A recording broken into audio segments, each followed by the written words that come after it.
There's an argument people make in programming all the time that all programming languages are basically the same. You add a feature here, you make a syntax change there, but essentially all programming languages are the same thing. Now, I have to say I disagree. I think the differences are where things start to get really interesting. But you have to concede there's a lot of overlap. Java and C# have obvious similarities because of an obvious shared history. If you know Perl, and I teach you Python, well, I'd hope you'd like Python, but I wouldn't expect it to completely blow your mind. In the great Venn diagram of programming languages, there's overlap. Of course there is. And the question this week is how much overlap and how far can you push it? I'm joined this week by Martin Johansen, and he's created a language/tool that's trying to exploit the overlap between languages and build a kind of bridge. So you could write something in Java and translate it into a similar language like C or a less similar language like PHP. He's got 13 languages he can bridge between so far, and it's a curious idea. I think it needs digging into. So let's get going, hear what he's got to say. I'm your host, Chris Jenkins. This is Developer Voices, and today's voice is Martin Johansen.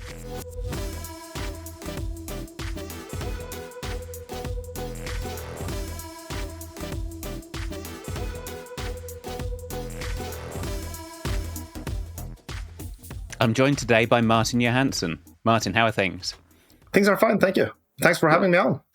Pleasure. While you're out there in the snow in Oslo, I believe. Yeah, it's snowing heavily outside right now, and it's quite beautiful. It's a beautiful place, Oslo, especially in the winter. Although it's perishingly cold, I'm not sure I could cope with living there. Yeah, and it's at the end of a cold spell right now. It was 20 degrees Celsius for a few weeks, so that's very cold. Minus 20. Yeah, exactly. Yeah. Minus 20 Celsius. I don't normally think that side of the zeros. So the reason I've got you on is ambition, I think. You've been trying to solve a problem that I think everyone's tried to solve, but the way you're doing it really interests me. So let me put it this way. Everybody, so many companies, so many people have said that they can solve the reusable software problem. And that's what you're kind of going at, but from a new angle, an angle I've not heard about before. Yeah, exactly. So this problem has interested me for a long time. And what started me out was that we know that we write these text files with code most often, and those don't change. But what we see is that either the programs will stop working over time because we need the software updates, the OS updates, or a new language is trending and people are moving over to that language, which require us to rewrite the code. And this was very interesting to me, and I started a serious project to investigate why this is. And that's where I came up with a technology called Progsbase and the theory behind it. Should I just dig into what it is and what my thinking process was? Give me your general approach, and then we can dive into the details. Yeah, so it is a programming language called Progsbase, and there are related tooling that we can talk about later. The approach I took when creating this language was very different from what others do. Instead of trying to build a new language with strategies and mechanisms that are new and that I thought was better than other languages, I took, in a sense, the opposite approach. I looked at languages and saw, what do we actually agree on? And it started out as an experiment. Let's try to build a language with those things that most people or most developers agree is a good idea. And we also see that when a language designer creates a new language, he will include these mechanisms in the language. What kind of things are we talking about? We are talking about very basic stuff here, like arrays, functions, structures, a character data type, a number data type, a Boolean data type. Okay, so we can agree on primitives before it all breaks down into flame wars. Exactly. Exactly. So what started out as an experiment where I picked up those mechanisms, those language constructs that people agree on. I built it into a language and I started coding in it. Right. And what I found out is that it was very strange to code in this language in the beginning. And I've heard that from other people who have developed it as well, that it is a bit weird in the beginning. But then once you get into the flow, something interesting happens. You will see that you understand the language 100% now, and you can just focus on the problem you're solving. But that sounds like you've solved the problem by just creating another language. Yeah, so one interesting thing about this language is that it does not have its own syntax or its own compiler. What you actually do instead is that you write code in, for example, Java, but you write in a subset of the language using only certain mechanisms. You're using only certain language constructs. So what you write is just plain Java. You compile it with Java, static analysis with Java, everything is Java. But then you can pass it through an analyzer that I have made, a Progsbase analyzer, and it will tell you whether it is valid Progsbase or not. Right, so Progsbase isn't its own language, it's a subset of Java. It's a subset of many languages, in fact. At this point in time, I have 13 languages that I have support for. 13. Yeah, and actually, you could choose any of these languages to write Progsbase in. At the current time, I only have Java as an input language. But as an output language, I have all the 13 languages. So you're saying I can write a subset of Java, and if it's a valid subset of Java, you can take that in and spit it back out as 13 languages. Exactly. And this includes also the test cases, right? So you will. What is interesting here is that not only do you code the code itself, you code the tests as well. So not only can you spit out in a new language, you can also automatically run the tests and see that the tests pass in all the languages. So it's actually quite interesting to see this in action, where you will have a list of languages and it will just pass, going downwards. And you just made a change to Java, the Java version of it. Okay, let's hammer on this idea. So the first, if you're going from, give me 2 or 3 of the languages. So Java, did you say Python is in there? Yeah, C++, Python, Visual Basic. I can bring up the whole list if you want. No, it's okay. It's just enough to get me started on the question. JavaScript, of course, is an important one. TypeScript. JavaScript and TypeScript. If you've got, how small a subset of the language are we talking? How much common ground between those languages that you could usefully translate? Yeah, so it's important to note here that I did not choose the languages first and then selected the subset, because there are languages outside that I can translate to. For example, Haskell. I cannot translate to Haskell. But I can translate to those languages I mentioned. And what was your question again? Sorry. Well, I'm wondering what. Okay, so let's put it this way. You're saying there's enough common ground between Java and Python and C++ that you can translate automatically between them, but not Haskell. So what's that boundary line where the common ground disappears? Right. So I don't know exactly where the common ground disappears, because what I did was to select those language constructs that seemed to be low in disagreement among developers. Right. And then I selected these constructs based on what you need when you program as well, right? Okay. So therefore, I ended up with this set of constructs that are very practical. It's very easy to work with them, but they are also common among 13. There's actually a lot more, but I've only worked with the top 13 languages. Okay. When I did this. Can you give me an example of something you thought was common and sort of failed to pass that test? Good question. Yeah, one big one is the integer data type. Oh, really? That is actually a very interesting one, because there is actually a lot of corner cases when it comes to integer math that makes it difficult. And this was one of the more difficult parts when I started making the language. But once I got into it and saw that we can use floating point numbers for most things, and we actually do that when we write JavaScript. There it's uncontroversial, or it's probably controversial, but it's less controversial. It's not like you have a choice. Yeah, exactly. Yeah. So, but what happens is that when you get into it and start coding, you will see that you always know what will happen when you divide two numbers. Even, for example, in Python, if you divide by a negative number, it behaves differently than if you divide by a negative number in Java. So that's an example where they disagree. Right. Doesn't that mean then you can't have division by negative numbers in your language? But when you do floating point numbers, it's not a problem because then people agree what should happen. Okay. So then we've got to get into what the practical size of this subset is. I mean, if I'm writing, if hypothetically I took JavaScript as my source language, that limits the specificity I can have in my target language of Java, say. That's right. So now we get into an interesting thing because what I saw early on was that we can roughly divide our programming tasks into two categories.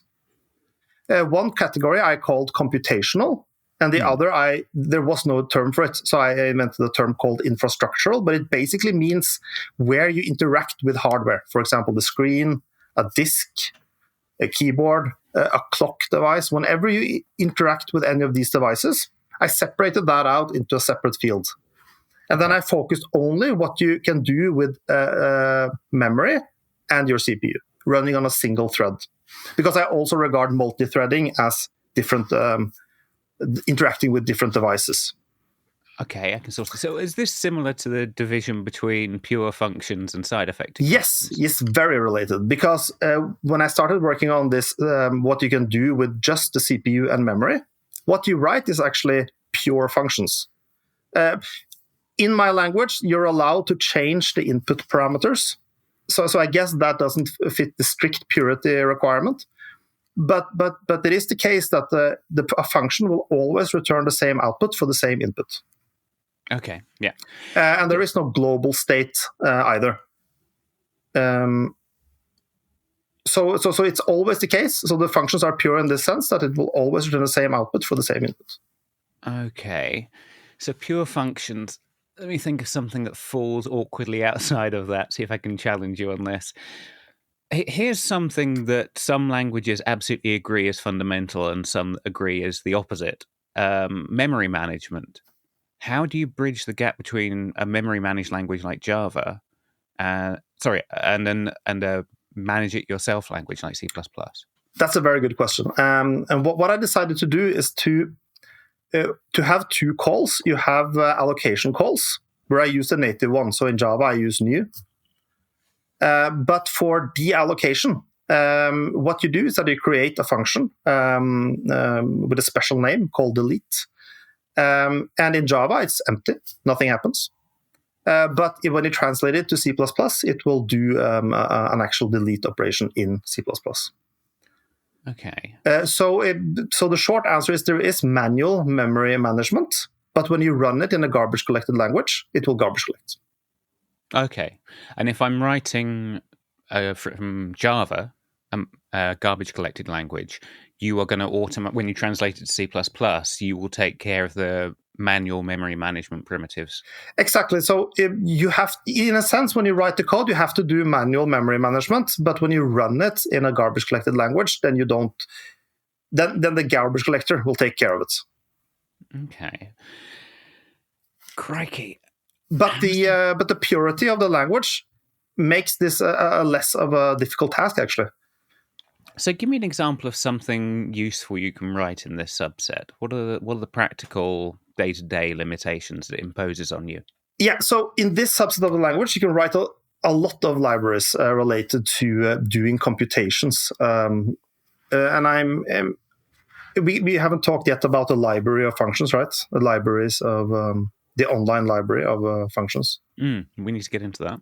Yeah, so I have a large online library of code written in this way, and there we can see what kind of libraries it is. Should I just have a glance at it and give you a few highlights? Yeah, give me an example. So a couple of good examples that I'm using in a project I'm working on is a JSON serializer and deserializer. Okay, that's one example. I can Another see how example that would be reasonably global. Yeah. Another example is date libraries, dealing with dates, all kind of calculations with dates. That's actually a huge one. Yeah, the hard part of that is not so much programming as the crazy rules that the planet has. Exactly. So here you can capture those rules in a language, which you can then translate to all the languages you want, right? So that you can have the same date functionality. Okay, so are you saying that you've written a new date library and Exactly. translated it, or so you didn't go to an existing Java date library and see if that was translatable? Exactly, but I did not, of course, invent all the algorithms. I look up algorithms. I take inspiration from open source projects that have an open license, mind you. Yeah. I always make sure they have. So I take existing libraries and I convert the code to Progsbase code, which means removing a few language constructs here and there. And actually, some of the functions get more clear when I do this because I reduce the amount of features in the language I use. And sometimes this pops up interesting new questions about how the implementation works. Give me an example. Yeah, a big example is error handling. Okay. I think that's the major one I encounter. Many languages rely on exceptions as an error handling mechanism.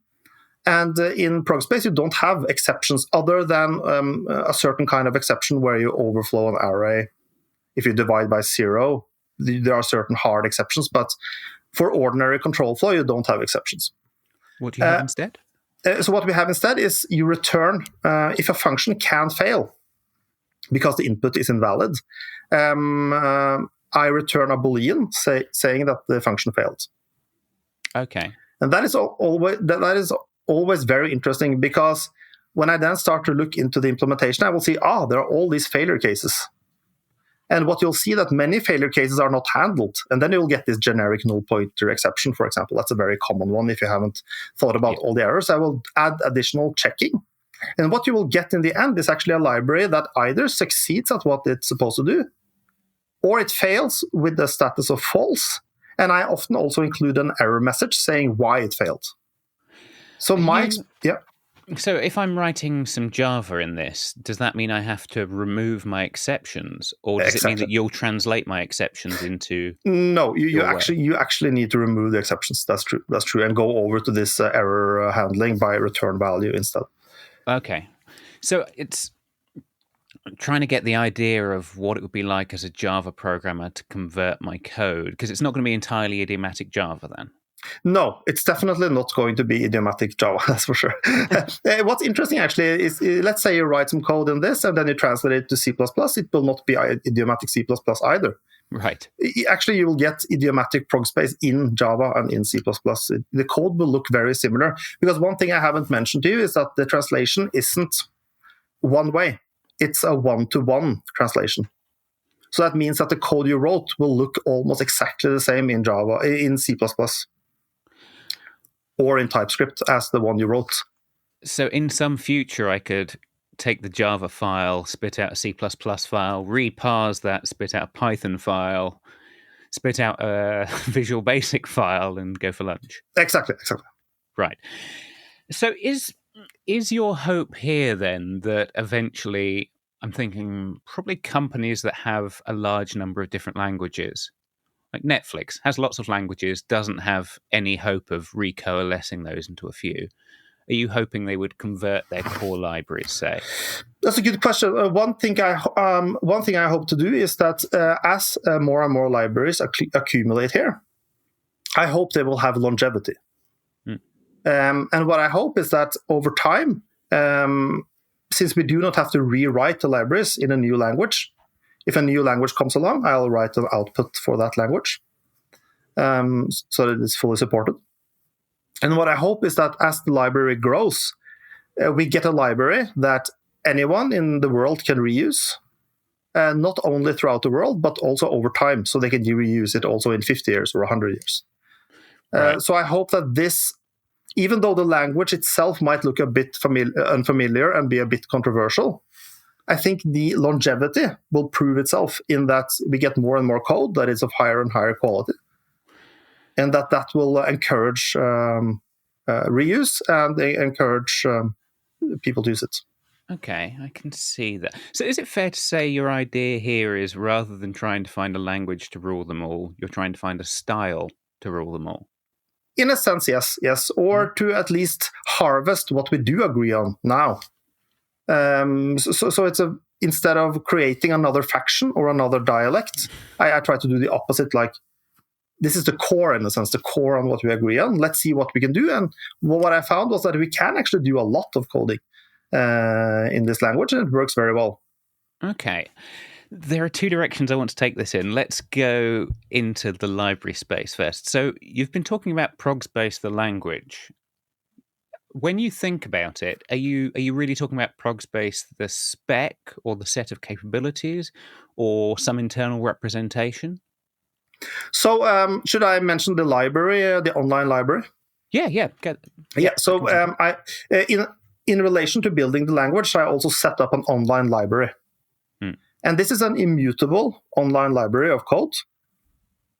So when you publish a release version into this library, it cannot change in the future. So and a library is known by its name. It also has a namespace, which is and I have two namespaces actually.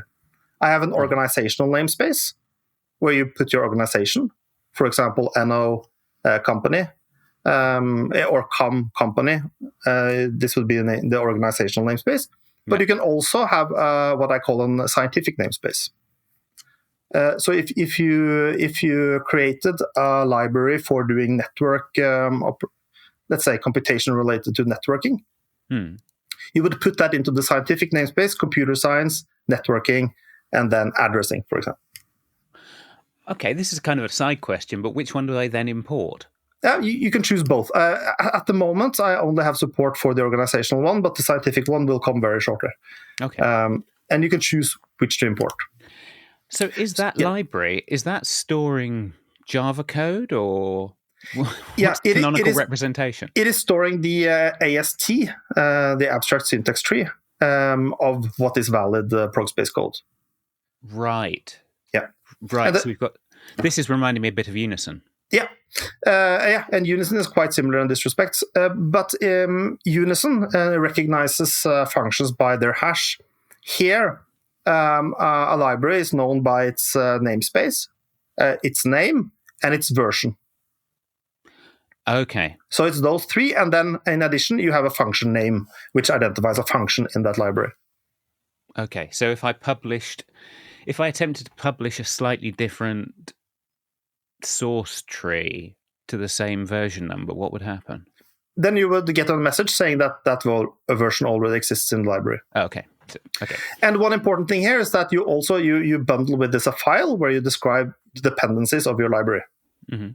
And those dependencies, if you publish a release version, can only be released dependencies. And this ensures that the libraries that are published are always going to stay there as they were. And this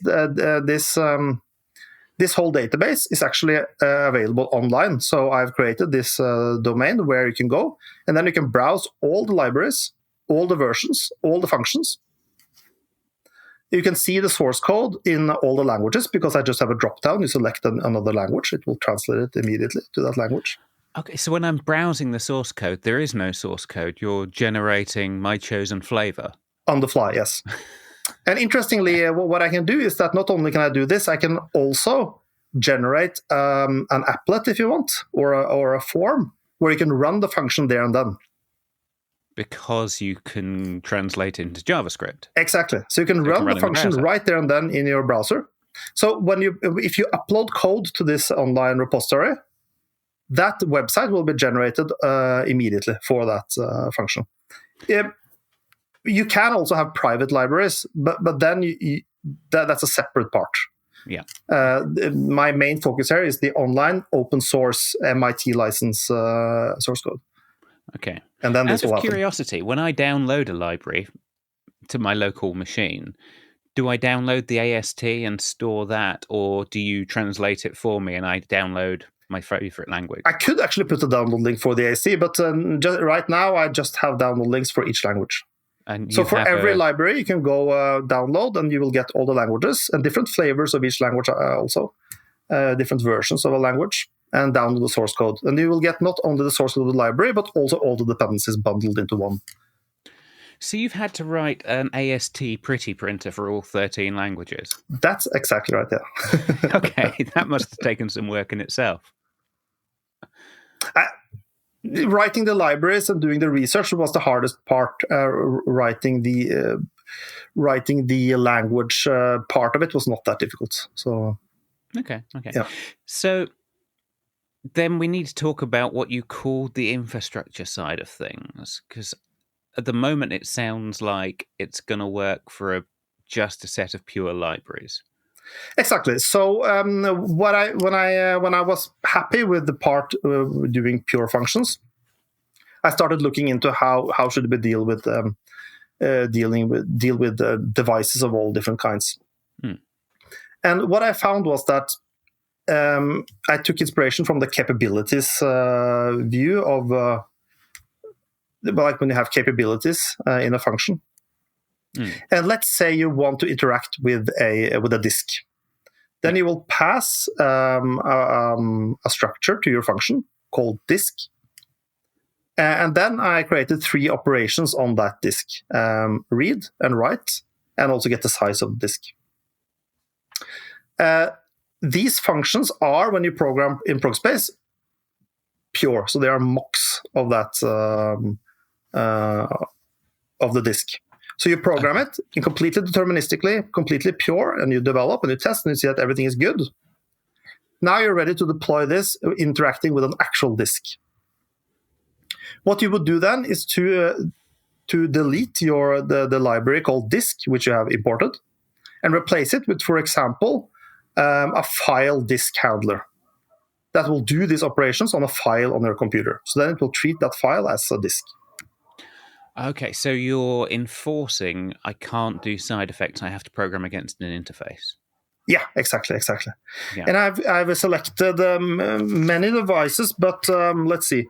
I've selected 6 main devices that covers most of the productive things you want to do. Give me the 6. Give me the list. Yeah. So there's a disk. That is on. There's a disk, and then there's a screen, putting stuff on the screen. Okay. A clock device, audio device for outputting audio. And then there are 2 where I needed to invent a name because there was no standard name for them. And I chose to call one a processing unit, which basically means a thread. It's memory. It's a single thread, memory, and a CPU. Okay. And then a processing unit controller is what I call the last one. This is where you want to start or stop a thread. Okay, so it's a bit like a thread pool, conceptually. In a sense, yeah, because the processing unit controller will have, let's say, 6 processing units you can control. And you can ask any of them to stop or start. Or you can change the program that is running on them.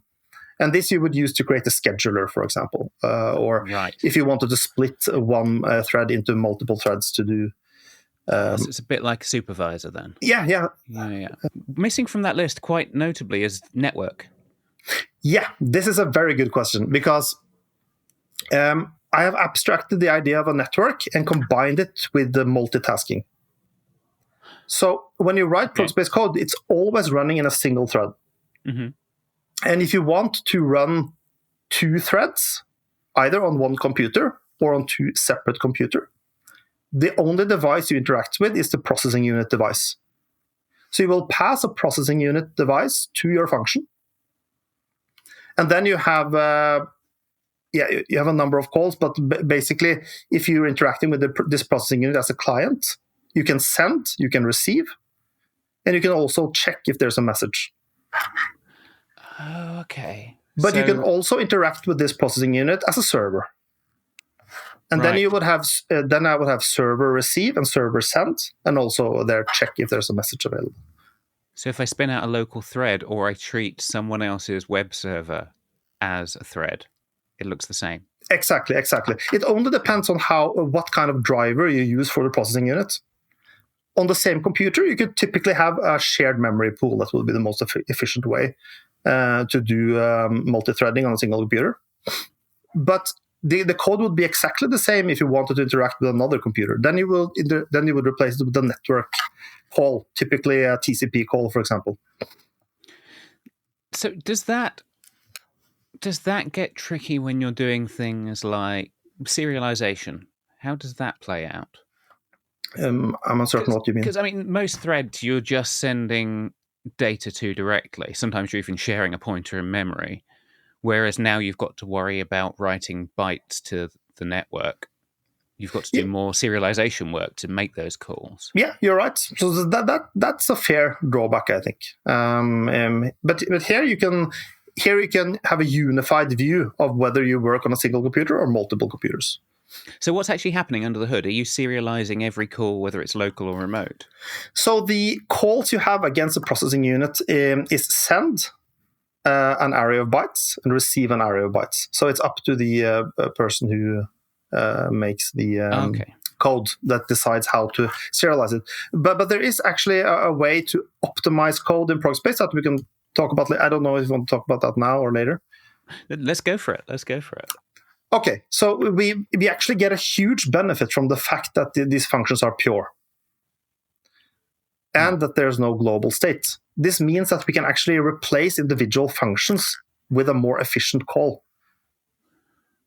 So, right. So if you wanted to pass the pointer directly, you could instead you could write a more high level call and then replace that with a driver doing that actual call. Take me through that. So before we dig into that, maybe we can talk about file systems just to have an example. Yeah, if so that makes it. Most people think about the file system as interacting with a disk. Yeah. But the fact is that in Progsbase, if you wanted to interact with a file system, it would be a processing unit. Okay. And the reason is that a file system is actually a lot of logic that needs to be done in order to figure out how to talk to the actual disk.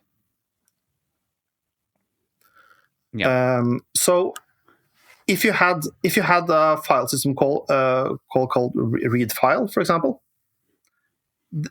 that would be an API call to a program implementing a file system.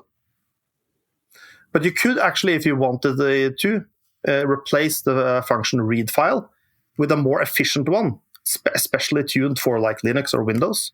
Mm-hmm. And since functions give the same output for this same inputs, this would actually work. It would be easy, because why you can't in C, for example, or C++, you can't just replace a function because you don't know the effects of what it will do. But here, since you have this very limited, very tightly focused language, you can start to do these kind of things more naturally. Okay. Then why not unify disks as though they were threads as well? Because you just a file system, you send stuff to it, you get stuff back from it. That looks, if you're going that abstract, it looks a lot like a network call or a thread call. It does, but a file system usually contains other things like a file name. It contains access rights. You can also get error cases, like the disk is like there's no more specializing the errors. Yeah, so it is a considerably larger interface, a file interface. Okay, so it could be a subset, but you've just chosen to make that more fully featured. Yeah. Okay, I can see that. So what I find very nice about this is that you have a unified view of multi-processing on a single computer and over many computers. Yeah. So this means that it is quite natural now to create a distributed program running on many computers. To what degree have you done that out in the wild? I've done that. I started developing these libraries a year ago, and they're expanding quite rapidly now. So I now have a number of these kind of modules, building blocks for these kind of distributed systems. Should I mention some of these building blocks? Yeah, go for it. They are nicely categorized into these scientific namespaces that I mentioned for you. But let's see. So we have a load balancer, for example. Okay. That is a program that where you take a number of clients and a number of servers, and it deals with the load balancing in between. Right. And that can be applied either you want to load balance across servers, or if you want to load balance locally on your computer, or you want to load balance partially on your computer and partially on another computer. It only depends on what kind of processing unit drivers you set up when you run it. So and this becomes... I'd be able to expect to run a load balancer with a number of different servers behind it, and one of them is running the code in Python, and the other one's running on a JVM, and the other one's running on raw binary, ELF? Yeah, that would be natural to do here, yeah. That was something that would be natural to do using the setup. But the nice thing about this is that you can start work as an architect. You can think of, okay, let's now consider what kind of modules I want in my system. I want to have like several disks, and then I want to have a RAID component that does the RAID logic. And then I want to have a cache. So you put a cache module. I also have that in the library, a cache module, a RAID module. And then I want to have my file system, and then I want to have another layer of cache on top. Or you can just remove the caches and have a simple infrastructure. So you can start doing these kind of architecture where you just select the components you want and build them and run them. And because the interfaces here are so simple, you can also run it on a bare metal server if you like. And I've been working together with the bare metal OS to get the drivers going for a bare metal deployment. Okay. What state's that in? It's in a good set where we are working on the networking components. That's the only part that is missing. But inter-process communication, disk access, all this kind of very natural on a bare metal environment. But you don't need to run this on a bare metal environment. You can run it on Linux. And then you just use the Linux drivers instead. You use the Linux driver for TCP communication, the Linux driver for disk access. So this kind of working, this kind of architecture, I've coined a term called no-OS. Right. Because you're not dependent on any specific OS to build and run these components. Okay. That means that you are in very good control over what is happening. So I've got a chance then of expecting to run some code on the JVM and on some embedded hardware and on AWS Lambdas, potentially. Yeah, that should be possible. Yeah. Okay, well, we need to talk about how far along this project is. Is anyone using it in production? So I have not done a lot of marketing on this project. This project has been going since 2018. Mm-hmm. I have been steadily building up. So the language stabilized around 2019. And I have started building, I've built libraries over many years. And then the last 2 years, I finalized this capability model. And I started building capability, these kind of drivers and infrastructural components. So like in the fall, I consider now the project is pretty complete. Now I want to do some marketing and get this out there. So I'm very early, but I run this company here. I'm in the office now, which is a cloud provider company in Norway. Mm. And we have been using this since about 2019. We have been using many of the components I talk about in production. Okay. For what kind of tasks? For many kind of tasks. I mentioned some of them earlier. All kind of date calculations. We have serialization using JSON and base64. We are phasing it in now as a static web server. Okay. Because we have all the components we need to do static web serving. We'll be phasing in load balancing shortly. And we'll also be phasing in kind of RAID operations and stuff like that. And we're also phasing in database logic as well. So it is slowly phasing in many components. Database, is that going to be written in Progsbase, or is it? Exactly, yeah. We'll have libraries for different database operations. The one set up at this point is a key value database. Okay. But the relational database is also in the works.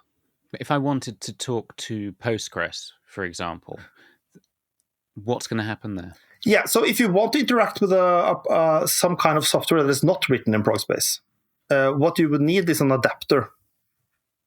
So you would need an adapter that takes, for example, an SQL request as text, and then passes it on to Postgres. So that's how you would actually interact with a system like that. You would regard it as a processing unit inside Progsbase. Okay, so I would then presumably need to manually write that adapter in every target language. That's on me. No, I don't think you would need that.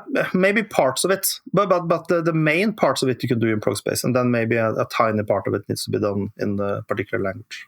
Okay, what about external libraries, though? So, like, if I'm writing in C, I'm going to bind to the lib Postgres client, can't remember the exact name. That's not going to work in Java land. Yeah, exactly. So this whole basic setup that I've been talking about only works if you're doing everything in Progsbase, right? Yeah. So that is the limitation, absolutely. But my hope is that the benefits of this language means that we will get, if we build certain components using this language, we will get certain features, and maybe some parts are outside. But my hope is that we can get a database of libraries that are very solid, that can be used in any language. And if you have some task that is not suited for that, then sure, go ahead. One benefit here is that you can import a Progsbase library into your project, and it doesn't influence any other part of your system, right? Because it's just more Java or whatever language I like. Exactly. So it's very easy to reuse the components as they are in any project. So if you want to use Progsbase libraries in your project, it doesn't limit the project. It's just a Java file that sits there and does its thing. And you can do whatever you want with the rest of your project, of course. Yeah. But if I happen to want the same library in another language I'm using, I can expect exactly the same behavior. Exactly. Yeah. So hopefully that is a huge benefit. And if you want to write, as I said, infrastructural components as well, and have that as a part of your system, that works as well. Yeah. But of course, this doesn't dictate how you do all your stuff, right? So. Yeah. So out of curiosity, when you phase in your load balancer to production, presumably your target language isn't going to be Visual Basic. That's true. Which one will you pick? I have a tendency to run most of my stuff on Java, on the JVM. But if I wanted to have more speed, for example, I would put it in C. So some of the components are in C just to get that additional speed. That would be really interesting to benchmark, given that you're pretty confident it's exactly the same code. Yeah. And we haven't talked about this yet, but but one hope I have with these libraries is that they will improve in quality over time. Because what I try to do is to have libraries with a single thing that they do, and then do it well. And then I've created this process where I will hopefully evolve this library into a very robust and high quality component. Mm. And my idea is that I start with creating a component. Then I put it into low importance production work to check what the quality is. Right. Then I put it into more serious production workloads. And when it's been there for us some time without giving any error, any unexpected behavior, any errors, it works as it intends. Then I put it up on progsbase.com on what I call a bug bounty program. Right, I have seen this. You've got your most confident libraries. You're putting your money where your mouth is. Yeah, right? Yeah. So because when I've written the library, I see it work in production. It has done so for some time. Now I put it up on my and say that you will get, for example, $200, $100 for finding a single bug in this library. And you might say, oh, that's a bit overconfident, but I challenge anyone viewing this to go and see if they can find bugs. You can actually run the code just in your browser. There are links you can run. You can try any input you want. You can analyze the code with your favorite fuzzer. And if you find the bug, great, because then we don't have that bug in production anymore. So that would be absolutely fantastic. And that's absolutely worth the money. And if a bug isn't found over some time, I will raise the reward. Oh, okay. So that's just any bug for the library, no matter how large or small. Yeah, exactly. As I say in the bug bounty program, if you can find a valid input that gives the unexpected output, that's your reward. Does that still count if I only find it in a corner case in Visual Basic? No. So the bug bounty program explicitly say that it has to be... if you find a bug specifically for Visual Basic, that's a more internal error in our Progsbase system. So we don't have a bug bounty yet for that, but that would be an interesting separate thing, actually. But as of now, it has to be when you run the code in the core sense. Okay. It would have to be present in multiple languages, right? We have a bug in the library and not in the writer itself. Yeah, that makes sense. I could see it's kind of a next order of magnitude abstraction to test the entire language translator rather than the library. But I think you made a very good point that if there is a bug in the writer, that's also quite serious. So that is something I actually could put up as a bug bounty as well. That's a good idea. It's a separate bounty. Exactly. Good idea. Okay.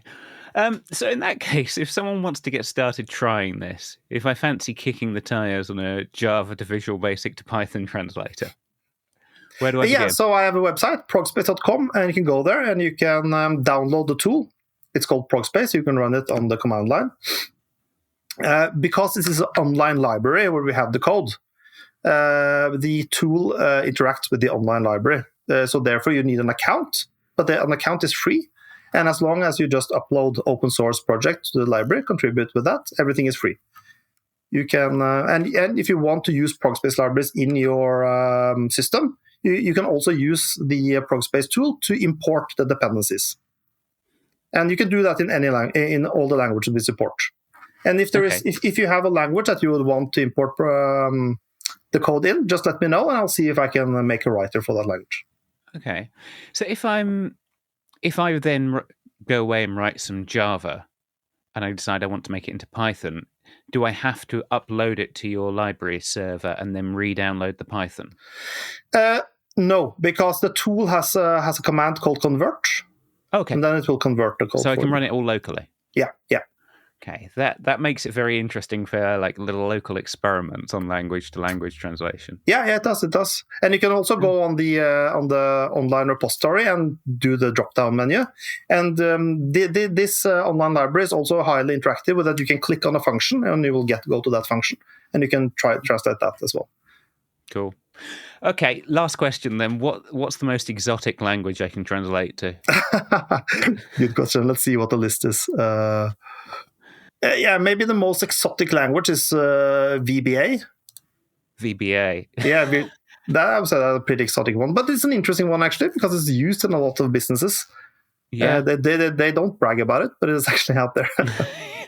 I can see that being surprisingly popular. You can write VBA without actually writing VBA. Yeah, so here you can set your developer to create a large library. He can test it locally using his favorite Java IDE. And when he's happy with it, he can upload it to the library and download it as a VBA library. Okay. I could see that being a little niche corner of your user base one day. Yeah, but your question was what was the most exotic? Yeah. I love that, though, because it is exotic, but you're right, it's still desperately used. Cool. Okay, I think I have to go away and play with this. I'm going to give it a try and see how far it goes in translating, in being like a Babel fish of programming languages. Martin, thank you very much for talking to me. Yeah, thanks for having me. Have a nice day. Thank you, Martin. If I were Martin's marketing department, I'd say that last bit might be the best argument for adoption. It's quite compelling. Tell people you can write the language you like, but emit the language you don't. We all have feelings that way, don't we? I don't know. It's an idea that needs some battle testing, though. I would need to kick the tires before I formed an opinion. Let me know what you think in the comments. If you think it's a good idea, go and check out progsbase.com, link in the show notes as always. If you think it's a bad idea, you should probably go and check out the bug bounty, because if you're right, then that's free money, and if Martin's right, it's a free education. You're a winner either way, right? Before you go and do that, please take a moment for some feedback. If you liked this episode, click like or rate or whatever buttons your app has. If you know someone else who might have liked it, please hit the share button and send it to them. And make sure you're subscribed, because we'll be back with another episode next week, of course. Until then, I've been your host, Chris Jenkins. This has been Developer Voices with Martin Johansen. Thanks for listening.